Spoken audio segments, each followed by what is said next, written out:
Back to my YouTube channel. അപ്പോൾ ഇന്ന് നമ്മൾ +2കാർക്കുള്ള സ്റ്റഡി പ്ലാൻ ആയിട്ടാണ് ഞാൻ വന്നിരിക്കുന്നത്. അടുത്ത് കുറച്ച് കമൻറ്റ്സ് ഇങ്ങനെ വരുന്നുണ്ടായിരുന്നു, ചേച്ചി സ്റ്റഡി പ്ലാൻ പറയാമോ, സ്റ്റഡി പ്ലാൻ പറയാമോ. സത്യം പറഞ്ഞാൽ എനിക്ക് അങ്ങനെ ഒരു പ്ലാനില്ല. ഞാൻ ഈ ഒരു മാസം ലാസ്റ്റിലേക്കായപ്പോഴാണ് സ്റ്റഡി പ്ലാനും ഒക്കെ ഇംപ്ലിമെൻറ്റ് ചെയ്ത് തുടങ്ങിയത്. ഇനി +2ലേക്കാണ് ഞാൻ ചേച്ചിയുടെ സ്റ്റഡി പ്ലാൻ ചെയ്യാവോ വീഡിയോ ആയിട്ട് എല്ലാ സബ്ജക്റ്റും എങ്ങനെയാണ് പഠിച്ചത്, ഡെയിലി പഠിച്ചിരുന്നോ, ഓർ ലാസ്റ്റ് ടൈം ആണോ പഠിച്ചത്, ട്യൂഷന് പോയിട്ടുണ്ടായിരുന്നോ. ഓക്കെ, അപ്പോൾ ഞാൻ ഡെയിലി പഠിക്കുന്ന ഒരാളല്ലായിരുന്നു. പിന്നെ ലാസ്റ്റ് ടൈമിലേക്കാണ് ഞാൻ കുറച്ചും കൂടി നല്ലോണം പഠിച്ച്, അല്ലെങ്കിൽ കുറച്ചും കൂടി എഫേർട്ട് എടുത്തത് ഞാൻ ലാസ്റ്റ് ടൈമിലേക്കാണ്. കുറച്ചുകൂടി മുന്നേ നോക്കുന്നത് വളരെ നല്ലതാണ്. ട്യൂഷന് പോയിട്ടുണ്ടായിരുന്നു. ഞാൻ ട്യൂഷന് പോയിട്ടുണ്ടായിരുന്നു, ഓഫ്ലൈനാണ് പോയത്. ഒരു ഡേ 4 മണിക്കൂർ പഠിക്കുന്നത് വളരെ നല്ലത്. പക്ഷെ ഞാൻ 4 മണിക്കൂർ പഠിക്കാറില്ല. അതുകൊണ്ടാണ് ഞാൻ ഈ സ്റ്റഡി പ്ലാൻ എങ്ങനെ ചെയ്യുന്ന ആലോചിച്ചിരിക്കുന്നത്. കാരണം ഞാൻ ലാസ്റ്റത്തെ ഒരു 2-3 മാസം കഷ്ടപ്പെട്ടിട്ടുണ്ട്.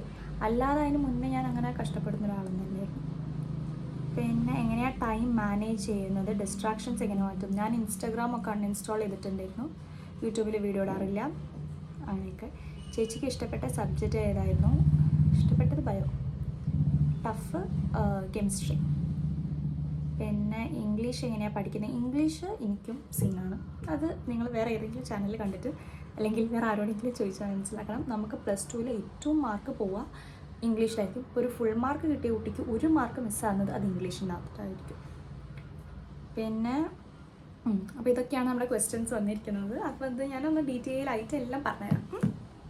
അപ്പം ഞാൻ +2ൻ്റെ സ്റ്റാർട്ടിങ്ങിൽ തന്നെ ട്യൂഷന് ചേർന്നിട്ടുണ്ടായിരുന്നു. അപ്പോൾ നമുക്ക് ഈ ഒരു ഏപ്രിൽ മെയ് ഒരു ടൈമൊക്കെ ആകുമ്പോഴത്തേക്ക് നമുക്ക് പോർഷൻസ് എടുത്ത് തുടങ്ങും. അപ്പം നിങ്ങൾ നന്നായിട്ട് പഠിക്കാം. കാരണം അത് നിങ്ങൾ പുതുതായിട്ട് പഠിക്കുകയാണ്. അപ്പോൾ നിങ്ങൾക്കൊരു ഇൻട്രസ്റ്റും ഉണ്ടാവും. അപ്പോൾ നിങ്ങൾ ആ ടൈം നന്നായിട്ട് യൂട്ടിലൈസ് ചെയ്യുക. നമുക്ക് സ്കൂൾ തുറന്നിട്ടില്ല, ട്യൂഷൻ നമ്മൾ പോകുന്നുണ്ട്. അപ്പോൾ നമ്മൾ വൃത്തിക്ക് പഠിച്ചു കഴിഞ്ഞാൽ എന്താ കാര്യം എന്ന് വെച്ചാൽ, നമ്മൾ ട്യൂഷന് പോകുമ്പോൾ സ്കൂളിൽ പോകുമ്പോൾ നമുക്ക് ഇത് നന്നായിട്ട് മിസ് ഇങ്ങനെ ക്വസ്റ്റ്യൻസ് ചോദിക്കുമ്പോൾ നമുക്കായിട്ട് ആൻസർ ചെയ്യാം. നമ്മൾ എന്തായി ക്ലാസ്സിൽ സ്റ്റാറായി. അതേപോലെ ടീച്ചേഴ്സിന് നമ്മളെപ്പറ്റി ഒരു ഇമ്പ്രഷനും കിട്ടും. അപ്പം നിങ്ങൾ ഈ 2 മാസം നിങ്ങൾ ട്യൂഷന് പോകുന്നുണ്ടെങ്കിൽ അപ്പം നിങ്ങൾ അവിടുന്ന് പഠിക്കുന്ന നല്ല തറവായിട്ട് പഠിക്കുക. അത് സ്കൂളിൽ പോയിട്ട് റോക്ക്. പിന്നെ ഞാനൊരു മോർണിംഗ് പേഴ്സണാണ്. എനിക്കങ്ങനെ രാത്രി ഇരുന്ന് പഠിക്കുന്ന ശീലമില്ല. പക്ഷെ ചില കുട്ടികളുണ്ട് 2 മണി വരെ ഇരുന്ന് പഠിക്കുന്നത് എൻ്റെ ക്ലാസ്സിൽ തന്നെ. അപ്പോൾ അങ്ങനെയുള്ളൊരു കുട്ടിയാണ് നിങ്ങളെന്ന് നിങ്ങൾ നോക്കണം. അങ്ങനെയുള്ള കുട്ടിയാണെങ്കിൽ നിങ്ങൾ രാത്രി ഇരുന്ന് പഠിക്കുക. അല്ലെങ്കിൽ നിങ്ങൾ ഒരു മോർണിംഗ് പേഴ്സൺ ആണ് എന്നുണ്ടെങ്കിൽ നിങ്ങൾ രാവിലെ എണീറ്റ് പഠിക്കുക. ഞാൻ ബേസിക്കലി 3 മണിക്കായിരുന്നു എണീറ്റ് പഠിക്കാറ്. എനിക്ക് ആ ഒരു സമയമായിരുന്നു എൻ്റെ തലയിലേക്ക് നല്ലോണം എന്താ പറയുക, പഠിച്ചതൊക്കെ നല്ലോണം അപ്പോൾ നിങ്ങൾ തലയിൽ കയറുകയെന്ന് പറയില്ല, അങ്ങനെയുള്ളൊരു ടൈം എനിക്ക് 3 മണിയായിരുന്നു. പക്ഷേ ഞാൻ +2 ത്രൂ ഔട്ട് 3 മണിക്കൊന്നും പഠിച്ചിട്ടില്ല. എന്താ പറയുക, അങ്ങനെ ഒരു ഡിസംബറിന് ശേഷമാണ് തോന്നുന്നു ഞാൻ അങ്ങനെ 3 മണിക്ക് ശേഷം ഇരുന്ന് പഠിക്കാൻ പറ്റും. ഞാൻ കലോത്സവത്തിനൊക്കെ നിൽക്കാറുണ്ട്.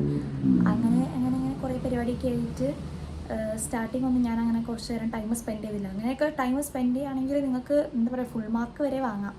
അപ്പോൾ അങ്ങനെയൊക്കെ. ഇനി ബയോളജീൻ്റെ കാര്യം ഞാൻ പറഞ്ഞുതരാം. നമുക്കറിയാം, നമ്മൾ സയൻസ് സ്ട്രീമുള്ള കുട്ടികൾക്ക് ബയോളജി ആയിരിക്കും ഒരു എന്താ പറയുക, സുവോളജി ഉണ്ട്, നമുക്ക് ബോട്ടണി ഉണ്ട്. ബയോളജി ഞാൻ എന്താ ചെയ്തിട്ടുള്ളത് എന്നുള്ള കാര്യം പറയാം. ഞാൻ ടെക്സ്റ്റ് ബുക്ക് മാത്രമേ പഠിച്ചിട്ടുണ്ടായിരുന്നുള്ളൂ. നോട്ട് ബുക്ക് ഞാൻ തൊടാറില്ല. അതായത് വേറെ ഒരുപാട് നോട്ട്സ് കിട്ടും നമുക്ക്. ഇപ്പോൾ സ്കൂളിൽ തന്നെ ചിലപ്പോൾ നിങ്ങൾക്ക് വേറെ നോട്ട്സ് കിട്ടുമായിരിക്കും, അല്ലെങ്കിൽ ട്യൂഷനത്തെ നോട്ട് ഉണ്ടാവും. ഇതൊന്നും ഞാൻ പഠിച്ചിട്ടില്ല. NCERT എന്താണോ അത് മാത്രം പഠിച്ചാൽ മതി. ഇത് നിങ്ങൾക്ക് നീറ്റിനും ഉപയോഗപ്പെടും. എൻ്റെ ടഫ് സബ്ബാണ് കെമിസ്ട്രി. അത് ടഫാണെന്ന് ഞാൻ മനസ്സിലാക്കിയത് എനിക്ക് ഇങ്ങനെ എന്താ പറയുക, എക്സാംസിലൊക്കെ ഇപ്പോൾ നമ്മൾ സബ്ജക്റ്റ് വൈസ് നോക്കുമ്പോൾ എല്ലാത്തിലും മാർക്കുണ്ട്. കെമിസ്ട്രിക്കായിരിക്കും കമ്പയർ ചെയ്ത് നോക്കുമ്പോൾ അതിലായിരിക്കും കുറവുണ്ടാവും. അപ്പോൾ നമുക്ക് മനസ്സിലാവും കെമിസ്ട്രിയാണ് നമ്മളെ വീക്ക് എന്ന്. അങ്ങനെ നിങ്ങളുടെ വീക്ക് സബ്ജക്റ്റ് അല്ലെങ്കിൽ നിങ്ങൾക്ക് ടഫ് ഏതാണ് നോക്കുക, അതിൽ നമ്മൾ കുറച്ചും കൂടി ടൈം സ്പെൻഡ് ചെയ്യാൻ ശ്രമിക്കുക. അതിലെങ്ങനെയും നമ്മൾ ഇനി കയറണം എന്നുള്ളതായിരിക്കും നമ്മൾ അൾട്ടിമേറ്റ് ഗോൾ. പിന്നെ ഞാൻ ചെയ്യാറുള്ള ഒരു ടിപ്പ് ഞാൻ നിങ്ങൾക്ക് പറഞ്ഞുതരാം. അത് നിങ്ങൾക്ക് മാത്രമല്ല വേറൊരാൾക്കും കൂടി ഹെൽപ്ഫുൾ ആയിരിക്കും. അതുകൊണ്ട് ഈ ഒരു കാര്യം നിങ്ങൾ ചെയ്യാൻ ശ്രമിച്ചു നോക്കുക. പറ്റുന്നവരാണെങ്കിൽ അത് കണ്ടിന്യൂ ചെയ്യുക. നമ്മൾ ഒരു കാര്യം ഇരുന്ന് പഠിക്കുന്നതും നമ്മൾ മറ്റൊരാൾക്ക് പഠിപ്പിച്ചു കൊടുക്കുന്നതിലും നല്ല വ്യത്യാസം ഉണ്ടാവും. നമ്മൾ മറ്റൊരാൾക്ക് പഠിപ്പിച്ചു കൊടുക്കുമ്പോൾ നമ്മൾ അത് നന്നായി പഠിച്ച് വൃത്തിയായതിനു ശേഷം മാത്രമേ നമുക്ക് ഒരാൾക്ക് അത് പറഞ്ഞു കൊടുക്കാൻ പറ്റൂ, അല്ലെങ്കിൽ അയാൾക്കത് മനസ്സിലാക്കി കൊടുക്കാൻ പറ്റൂ. എന്ന് വെച്ചിട്ടുണ്ടെങ്കിൽ എൻ്റെ കൂടെ പഠിക്കുന്നതിൽ കുറച്ച് പഠിക്കാൻ ബുദ്ധിമുട്ട് തോന്നുക, അല്ലെങ്കിൽ പഠിക്കാൻ ഇരിക്കാൻ മടിയുള്ളൊരു കുട്ടി, അങ്ങനെ ഒരു കുട്ടീനെ നമ്മൾ കണ്ടുപിടിക്കുക. ഈ കുട്ടിക്ക് നമ്മൾ പഠിപ്പിച്ചു കൊടുക്കുക. ഈ കുട്ടിക്ക് പഠിപ്പിച്ചു കൊടുക്കുമ്പോൾ ഈ കുട്ടി ഔട്ടൊക്കെ ചോദിക്കുമ്പോൾ ഇത് ക്ലിയർ ചെയ്ത് കൊടുക്കുമ്പോൾ നമ്മൾ ഈ ടോപ്പിക് അത്രത്തോളം വൃത്തിക്ക് പഠിക്കും നമ്മൾ. അപ്പോൾ നമ്മളെ കൂട്ടത്തിൽ നമ്മളെ ഫ്രണ്ട്സ് ആയിക്കോട്ടെ അല്ലെങ്കിൽ നമ്മളെ ക്ലാസ്മേറ്റ്സ് ആയിക്കോട്ടെ പഠിക്കാൻ വീക്കായിട്ടുള്ളൊരു കുട്ടിക്ക് പഠിപ്പിച്ചു കൊടുക്കുമ്പോൾ അത് ആ കുട്ടിക്ക് ഒരു ഹെൽപ്ഫുള്ളാണ്. നിങ്ങൾ ചെയ്യുന്ന ഒരു കാര്യം നല്ലതാണെങ്കിൽ നിങ്ങൾക്കത് എന്തെങ്കിലും വഴിക്ക് നിങ്ങൾക്കും അത് നല്ലതായിട്ട് തന്നെ കിട്ടും. അപ്പം നിങ്ങൾ ആ ഒരു മെത്തേഡ് ഫോളോ ചെയ്യാൻ നോക്കും. അങ്ങനെ ഒരു കുട്ടിക്ക് പഠിപ്പിച്ചു കൊടുത്തിട്ടുണ്ടെങ്കിൽ കുട്ടിക്ക് പേര് ഞാൻ പറയില്ല, പക്ഷേ ആ കുട്ടിക്ക് ഇവിടെ 80% ഉണ്ടായിരുന്നു. പിന്നെ ഞാൻ ചെയ്യാറുള്ളൊരു കാര്യം എന്താ വെച്ചിട്ടുണ്ടെങ്കിൽ നമ്മൾ ഇങ്ങനെ A4 ഷീറ്റിൽ ഓരോ സബ്ജക്റ്റിൻ്റെ പേര് എഴുതുക, അതിലുള്ള എത്ര ചാപ്റ്റേഴ്സ് ഉണ്ടെന്ന് എഴുതുക. അങ്ങനെ നിങ്ങൾ പഠിച്ചു കഴിയുമ്പോൾ അതിൻ്റെ അടുത്ത് ടിക്ക് ഇട്ട് കൊടുക്കുക. എക്സാം ആകുമ്പോഴത്തേക്ക് നമുക്ക് ഈ സെയിം ചാപ്റ്റേഴ്സ് എന്തായാലും ഒരു 5-5ലധികം തവണ നിങ്ങളിതൊക്കെ ഒന്നും കൂടി റിവൈസ് ചെയ്തിട്ടുണ്ടാകണം. നമുക്ക് സ്കൂളിൽ ഒരുപാട് എക്സാംസ് ഉണ്ടാവും, ട്യൂഷൻ ക്ലാസ്സിന് പോകുന്ന ആൾക്കാർക്ക് എക്സാംസ് ഉണ്ടാവും. അപ്പോൾ ഈ എക്സാംസ് ഒക്കെ അറ്റൻഡ് ചെയ്യുമ്പോൾ നിങ്ങൾ അപ്പോൾ നന്ന വൃത്തിക്ക് പഠിക്കുക, അവിടെ ടിക്ക് ചെയ്ത് പോവുക. അങ്ങനെ ഓരോ സബ്ജക്റ്റ് അതിലുള്ള എല്ലാ ചാപ്റ്റേഴ്സും എഴുതുക, എല്ലാ ചാപ്റ്റേഴ്സും പഠിച്ചു കഴിഞ്ഞാൽ അവിടെ ടിക്ക് ഇടുക. ഇത് നിങ്ങൾ റിവൈസ് ചെയ്ത് കഴിഞ്ഞാൽ വീണ്ടും ടിക്ക് ഇടുക. അങ്ങനെ ഒരു 5-6 ടിക്ക് ഓരോ ചാപ്റ്ററിൻ്റെ എടുത്തുണ്ടാവാൻ ശ്രമിക്കുക. പിന്നെ വേറൊരു കാര്യം ഞാൻ ചെയ്യാറുണ്ടായിരുന്നതാണ്, നിങ്ങൾ ഏത് മതത്തിലായിക്കോട്ടെ, അങ്ങനെ ഞാനൊരു മതം വെച്ച് പറയല്ല കേട്ടോ, നിങ്ങൾ മെഡിറ്റേഷനോ അല്ലെങ്കിൽ ഞാനിവിടെ ചാൻഡ് ചെയ്യായിരുന്നു. അതായത് ഹിന്ദുസിൽ നമുക്ക് ജ്ഞാനപ്പാന എന്നൊക്കെ പറഞ്ഞ ബുക്കുണ്ടാവും. അപ്പോൾ ഇതൊക്കെ വായിച്ചിട്ട് നമ്മളിതിങ്ങനെ വായിച്ചുകൊണ്ട് നിൽക്കുക. അപ്പോൾ നമുക്ക് എന്താവും, ഇത്ര മണിക്കൂർ എനിക്കൊന്ന് 30 മിനിറ്റ്സ് ഉണ്ടാവും. ഈ 30 മിനിറ്റ്സ് നമ്മൾ ഇത്രയും കോൺസെൻട്രേറ്റ് ചെയ്ത് വായിക്കുമ്പം നമുക്ക് അത്ര ടൈം ഫോക്കസ് ചെയ്തിരിക്കാനുള്ളൊരു പവർ കിട്ടും. ഇപ്പോൾ സ്കൂൾ കുട്ടീനെ ശേഷം ഞാനത് വായിക്കുന്നില്ല. അതുപോലെ തന്നെ എനിക്കിപ്പോൾ എൻട്രൻസ് എക്സാമിനോ വേണ്ടിയിട്ട് നീറ്റല്ല, വേറെ എന്ത് എൻട്രൻസ് എക്സാമിന് വേണ്ടിയിട്ടോ പഠിക്കാൻ എനിക്ക് ഭയങ്കര മതിയെന്ന് തോന്നും. ഇത് കാരണം നമ്മൾ എന്തെങ്കിലും എന്താ പറയുക ഫോക്കസ് ആയിട്ട് ഇരിക്കാൻ വേണ്ടിയിട്ട് മെഡിറ്റേഷനോ അല്ലെങ്കിൽ നിങ്ങൾക്ക് വേറെ എന്തെങ്കിലും പറയുകയാണെങ്കിൽ അത് ചെയ്യുക. അല്ലെങ്കിൽ ഹിന്ദു കുട്ടികളാണ് നിങ്ങളെങ്കിൽ നിങ്ങൾക്ക് ഇങ്ങനെ ജ്ഞാനപ്പാന അങ്ങനെ എന്തെങ്കിലുമൊക്കെ പ്രാർത്ഥനയൊക്കെ ഉണ്ടെങ്കിൽ അത് ചാൻഡ് ചെയ്യുക. അപ്പോൾ അതൊരു 30 മിനിറ്റ്സൊക്കെ നിങ്ങൾ ചാൻഡ് ചെയ്യുമ്പോൾ നിങ്ങൾ മൈൻഡിൽ അത്ര ടൈം ഫോക്കസ് ചെയ്യാനുള്ള അല്ലെങ്കിൽ അത്രയും നേരത്തെ ഒരു കോൺസെൻട്രേഷൻ പവർ ഇൻക്രീസ് ആവും. അങ്ങനെ ഞാനിവിടെ സ്റ്റിക്ക് ചെയ്യും നമ്മൾ പഠിക്കുന്നുള്ള ഓരോ കാര്യങ്ങളൊക്കെ. അപ്പോൾ ഇത് എനിക്ക് ടഫായിട്ട് അല്ലെങ്കിൽ എൻ്റെ ഓർമ്മയിൽ നിൽക്കുന്നില്ല തോന്നിക്കഴിഞ്ഞാൽ ഞാനിവിടെ ഇങ്ങനെ പേപ്പറിലൊക്കെ എഴുതിയിട്ട് ഇത് ഒട്ടിച്ച് വയ്ക്കും. നിങ്ങൾക്ക് എന്താ കാര്യം വെച്ചിട്ടുണ്ടെങ്കിൽ ഓർമ്മയിൽ നിൽക്കാൻ ഹെൽപ്ഫുള്ളായിരിക്കും.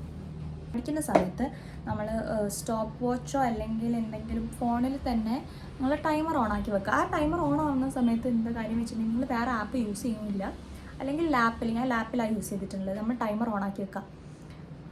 അപ്പോൾ നമ്മൾ ആലോചിക്കുക ഇന്ന് നമ്മൾ എത്ര മണിക്കൂർ പഠിക്കണം, അത് അത്ര മണിക്കൂർ ആവുന്നവരെ നിങ്ങൾ പഠിച്ചുകൊണ്ടിരിക്കണം. കണ്ടിന്യൂസ് ആയിട്ട് പഠിക്കണം ഞാൻ ഒരിക്കലും പറയില്ല, എന്നാൽ നിങ്ങൾ പഠിക്കണം. പിന്നെ ആൻഡ്രോയിഡ് ഫോൺ യൂസ് ചെയ്യുന്നവർക്ക് ഒരു ആപ്പ് ഉണ്ട്, എന്താ ഫോറസ്റ്റ് എന്ന് പറഞ്ഞൊരു ആപ്പ് ഉണ്ട്. അത് എൻ്റെ ഫ്രണ്ട് യൂസ് ചെയ്തിട്ടുണ്ടായിരുന്നു, ഞാൻ കുറച്ച് കാലം യൂസ് ചെയ്തു. പിന്നെ ആൻഡ്രോയിഡിൽ നിന്ന് മാറി എപ്പോൾ അതെനിക്ക് യൂസ് ചെയ്യാൻ പറ്റില്ല, ഐഫോണിലേക്ക് അതങ്ങനെ കിട്ടുന്നില്ല. അപ്പോൾ എന്താ വെച്ചിട്ടുണ്ടെങ്കിൽ സെറ്റ് ചെയ്യുക, എന്നിട്ട് നിങ്ങൾ ആ ടൈം പഠിക്കുക. അപ്പോൾ അവിടെ ഒരു ട്രീ ഉണ്ടാവും, അങ്ങനെ ഒരു ആപ്പാണത്. ഞാൻ നിങ്ങൾക്ക് വേണമെങ്കിൽ സ്ക്രീനിൽ ഞാൻ ഇവിടെ കാണിച്ചു തരാം. അപ്പോൾ ഇങ്ങനെ ചെയ്യുന്നതിലൂടെ നിങ്ങൾ 25 മിനിറ്റ്സ് ഫോക്കസ് ചെയ്ത് പഠിക്കുകയും ചെയ്യും. അപ്പോൾ നിങ്ങൾക്ക് ഇങ്ങനെ അത്ര ട്രീ ഉണ്ടാക്കി എന്നുള്ളൊരു സന്തോഷം ഉണ്ടാവും. അത് ചെയ്ത് നോക്കുക.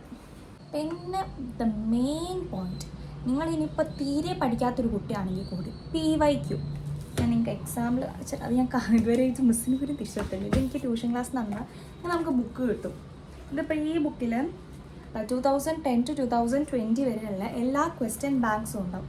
അതായത് പ്രീവിയസ് ഇയർ ക്വസ്റ്റ്യൻ പേപ്പേഴ്സ്. ഇത് നല്ല വൃത്തിക്ക് പഠിക്കുക. കെമിസ്ട്രി ഞാൻ ഇത് മാത്രമാണ് ചെയ്തത്. ഈ ഒരു ബുക്ക് എൻ്റെ കെമിസ്ട്രി ടെക്സ്റ്റിനേക്കാളും ഞാൻ വൃത്തിക്ക് പഠിച്ച ഈ ഒരു ബുക്ക്. ഇതിൻ്റെ അകത്തു നിന്നുള്ള ചോദ്യമേ വരുള്ളൂ നിങ്ങൾക്ക് എന്ന് വിശ്വസിക്കാം. നമുക്ക് അങ്ങനെയാണ് ഇത്രയും കാലങ്ങളിൽ വന്നതിന്. നിങ്ങളെ ബാച്ചിൽ മാറുമെന്ന് എനിക്കറിയില്ല, പക്ഷെ എന്നാലും പ്രീവിയസ് ഇയർ നല്ല നോക്കുക. ഇതിപ്പോൾ 2010 മുതൽ 2020 വരെ ഉണ്ട്. അങ്ങനെയുള്ള ബുക്ക് കിട്ടുകയാണെങ്കിൽ ഭയങ്കര യൂസ്ഫുൾ ആയിരിക്കും നിങ്ങൾക്ക്. അപ്പോൾ ഈ ഒരു ബുക്കിൻ്റെ അകത്ത് എന്തുണ്ടാവും, ഏകദേശം എല്ലാ ഭാഗങ്ങളും കവർ ആവുകയും ചെയ്യും. അതേപോലെ നിങ്ങൾക്ക് എങ്ങനെ ഒരു ക്വസ്റ്റ്യൻ വന്നാൽ ആൻസർ ചെയ്യണമെന്ന് മനസ്സിലാവും. ഇതിൽ ആൻസർ കീ ഉണ്ടാവുമല്ലോ, അപ്പോൾ അതിനനുസരിച്ച് നോക്കിയിട്ട് ആ കാര്യം പഠിക്കുക. അതാകുമ്പോൾ എന്താ കാര്യം വെച്ചിട്ടുണ്ടെങ്കിൽ നിങ്ങൾക്ക് എക്സാമിന് ഒരു മാർക്ക് പോലും പോകില്ല. കെമിസ്ട്രി അങ്ങനെയാണ് ഞാൻ ഫുൾ മാർക്ക് വാങ്ങിയിട്ടുള്ളത്. പിന്നെ നമുക്ക് ഫിസിക്സിൻ്റെ കാര്യം പറയുകയാണെങ്കിൽ ഫിസിക്സ് ഒരുപാട് ഡെറിവേറ്റീവ്സാണ് നമുക്ക് അല്ലേ. ഈ ഡെറിവേഷൻസ് ഒക്കെ ഇങ്ങനെ പഠിച്ചു തീർക്കും നമ്മൾ. അപ്പോൾ ഏറ്റവും സിംപ്ലസ്റ്റ് ആയിട്ടുള്ള രീതിയിൽ ഡെറിവേഷൻ പഠിച്ചാലും ഫുൾ മാർക്ക് കിട്ടും. ഡെറിവേഷൻ വലുതായിട്ട് പഠിക്കണം എന്ന് ഒരു നിർബന്ധമില്ല. ഡെറിവേഷൻ നിങ്ങൾ ചെറിയ ഷോർട്ട് ഫോം ആയിട്ട് പഠിച്ചാലും ഫുൾ മാർക്ക് കിട്ടും എന്നാണ് എൻ്റെ ഒരു വിശ്വാസം. അപ്പോൾ നിങ്ങൾക്ക് ഏറ്റവും സിമ്പിളായിട്ടുള്ള ഡെറിവേഷൻസ് പഠിക്കാൻ ശ്രമിക്കാം ഫിസിക്സിൻ്റെ കാര്യത്തിൽ. മാത്സും ആദ്യം കൺസെപ്റ്റ്സ് ഒക്കെ ക്ലിയർ ആക്കി കഴിഞ്ഞാൽ പിന്നെ PYQ ചെയ്ത് നോക്കുക. അപ്പോൾ നമുക്ക് ഏകദേശമൊക്കെ കാണും. ഈ മാത്സ് ഒക്കെ PYQ തന്നെ ആയിരിക്കും ഏകദേശം വരാറ്. പക്ഷേ എന്നിട്ട് നിങ്ങളത് മാത്രം നോക്കരുത്. കൺസെപ്റ്റൊക്കെ നിങ്ങൾ ഇങ്ങനത്തെയൊക്കെ ഫോർമുലാസ് ഉണ്ട് അതൊക്കെ പഠിക്കുക. എന്നിട്ട് ലാസ്റ്റിലേക്ക് നിങ്ങൾ PYQ അങ്ങോട്ട് അരച്ച് കലക്കുക.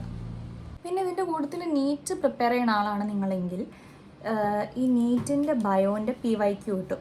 അതും നിങ്ങൾ ക്വസ്റ്റ്യൻസ് പ്രാക്ടീസ് ചെയ്ത് നോക്കുക. ബയോളജി നമ്മൾ എന്തായാലും NCERT അരച്ച് കലക്കി കുടിക്കാൻ പോവാണ് ഈ കൊല്ലം അല്ലേ. അപ്പം ഞാൻ പറഞ്ഞു മക്കളെല്ലാവരും +2 ഉള്ള സയൻസ് സ്ട്രീമുള്ള എല്ലാവരും ബയോളജിയും വേറെ നോട്ട് പഠിക്കുന്നതിൽ നല്ല വൃത്തിക്ക് NCERT നല്ലോണം വായിച്ച് നിങ്ങൾ എത്രത്തോളം വായിക്കാൻ പറ്റുന്നു അത്രത്തോളം നിങ്ങൾ വായിക്കുക. അതങ്ങോട്ട് സെറ്റാക്കുക. പിന്നെ പഠിക്കാനൊരു സ്പേസ്, ഇതായിരുന്നു ഞാൻ പഠിക്കാറുള്ള സ്ഥലം. പക്ഷേ കുറേ നേരം ഇവിടെ ഇരുന്ന് പഠിക്കുമ്പോൾ എനിക്ക് ബോറടിക്കും. ഒബ്വിയസ്ലി നമ്മൾ ഒരേ സ്ഥലത്ത് തന്നെ ഇരിക്കുമ്പോൾ നമുക്ക് ബോറടിക്കും. അപ്പോൾ ഞാൻ ബാൽക്കണിയിൽ പോയിരിക്കും. ബാൽക്കണിയിലൊക്കെ പോയിരിക്കുമ്പോൾ എന്താ പ്രശ്നം വെച്ചാൽ ഇവിടെ റോഡിൻ്റെ ഒച്ച ഇങ്ങനെ ഇരിക്കും. അപ്പോൾ ഞാൻ ചുവട്ടിൽ ഇങ്ങനെ പാട്ട് വെക്കും. ഈ പാട്ട് നമുക്ക് അറിയാത്ത പാട്ടാവണം അല്ലെങ്കിൽ നമ്മൾ പാട്ടിലായിരിക്കും ഫോക്കസ് ചെയ്തിരിക്കുക. അങ്ങനെ ഈ പാട്ട് വെച്ചുകൊണ്ട് നമ്മൾ ചെയ്യുമ്പോൾ നമുക്ക് വേറെ ഡിസ്ട്രാക്ഷൻസ് ഒന്നും ഇല്ലാതെ നിൽക്കും. അങ്ങനെയൊക്കെ ചെയ്യാൻ. അപ്പോൾ നിങ്ങൾ എൻ്റെ ചാനൽ ആദ്യമായിട്ടാണ് കാണുന്നതെങ്കിൽ ഇത് സബ്സ്ക്രൈബ് ചെയ്യുക. അതുപോലെ നിങ്ങൾ കൂടുതൽ +2 പഠിക്കുന്നവർക്കൊക്കെ ഇത് അയച്ചു കൊടുക്കുക. അപ്പോൾ എൻ്റെ മക്കൾക്ക് എല്ലാവർക്കും ഫുൾ A+ കിട്ടട്ടെ, നല്ല ഫുൾ മാർക്ക് കിട്ടട്ടെ എന്ന് ഞാൻ ആഗ്രഹിക്കുന്നു, പ്രാർത്ഥിക്കുന്നു. Wish you all the very best. അപ്പോൾ അത്രേ ഉള്ളൂ. ടാറ്റാ.